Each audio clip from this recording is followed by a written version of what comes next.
every human being can be empathic.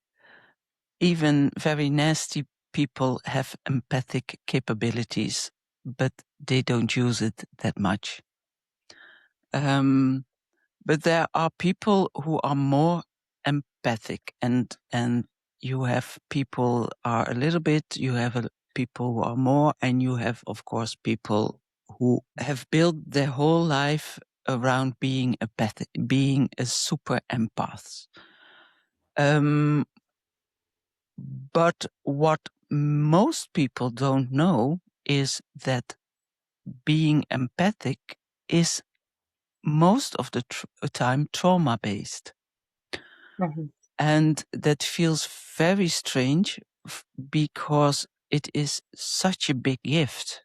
Or many people feel that when they live with empaths, that they are so kind and so gentle and so safe and so sweet. And how can this be trauma-based? You have to go back to the very beginning of when you are born. And the trauma lays in that you are born in a family or in a place where on an emotional level, it is not safe for you. And so the people where you are born with cannot come to your level. And I don't mean high or low. I mean that where you are living, what for you is normal on an emotional level is not for them. So what you are doing as an empath, to feel safe for yourself, you pull yourself back, and you are becoming an observer from everything and everybody around you. And because you're doing this from such a young age, you become very good. You are, from day one, you are a kind of a sponge. And everything in your surroundings, so not only the people, but it can be even the area where you live, all that energy, it comes inside of you. And so you pull it inward. And you learn this at such a young age that when you are becoming older, it's very easy for you to see where the other is, see where the needs of the others are. Last time we talked about being a people pleaser. And so there are many empaths who become also people pleasers because they know exactly where the others are, and also everybody wants to hear something that you are good or something like that. So therefore, many people pleasers are empath, but it doesn't need to be. So you can be an empath without being a people pleaser, and you can be a people pleaser without being an empath. It feels like the more and more you are in this world as an empath, the more you become it, the better you become it, and the more this world feels not right for you. It feels a strange world for you because it's also becoming more difficult to live a normal life in this world because you are so sensitive. And now the word sensitive is coming. So many empaths are also hypersensitive. And so they are very sensitive for the surroundings. Sensitivity can go in every direction. Robin,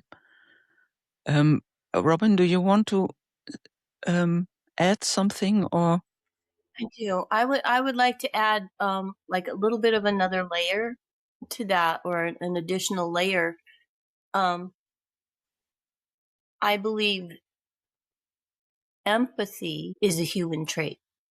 I believe we all have a natural empathy, and I think that the difference between um, that natural empathy, so I call the authentic empath, is in there, probably tucked in the shadow with your wounded inner child, because as we are saying, I would tend to say most people who consider themselves empaths is groomed through trauma, like you're describing. And so that means that the true empath, who you are, is buried in the shadows and it's been the empath that you think you are is a wounded empath who's been groomed through trauma and a certain hypervigilance to survive your surroundings has been a good thing. It allowed you to survive your childhood traumas. Yet that in and of itself is not your true empath, because your true empath will put as much importance on your own feelings and needs as you do on others. But as the empath in the family, you have learned to, first of all, you guess, you know ahead of time, you can predict others' emotions and reactions and needs and provide it before there's a crisis, before you feel attacked, or before, and typically it is at the expense of your own considerations, that you are not taking care of your own emotions. You're pushing them aside because somebody else's emotions matter more. And so when on social media you're hearing all these descriptions of empaths are those people who just soak up everything around them, just indiscriminately soak up other people's emotions, other people's feelings, other people's fears and anxieties, that, if that's what's happening, is an indication that is an unconscious empath. Conscious empath, you have inner boundaries where you do not absorb other people's feelings, perspectives as your own. Like, you don't go into it and take it on. You still recognize it. You're still compassionate and see their perspective, but you don't wear their emotions for them, and you don't feel like you have to fix it or provide a solution for them. You simply observe them, maybe validate for them, if that's what they need, and that's fine. But then you don't take it on and you don't try to solve it or fix it or heal them, right? The healing part will happen when we stop as empaths taking away the other person's journey. It is their journey. It is their responsibility to walk that path and to figure out their own inner workings. It's also other people's journey to be accountable for their choices. So when we are functioning as the unconscious empath, we're making all kinds of excuses because I understand the trauma that caused the behavior. Okay, but you are still responsible for your choices and your behavior that is repeatedly causing me hurt. So for me to continue there and make those excuses because I understand your trauma, well, then I'm betraying myself. And that is not the true empath of who I am. That is the unconscious empath who doesn't understand that I do not have to absorb your discomforts, pains, in order to empathize and understand. and be compassionate, and that I'm actually serving you better by not taking it on and doing it for you. Because how is you, as in the other person, not you, Clementine, I'm sorry, but how is the other person going to find their own inner strength if the empath is constantly doing the hard part for them?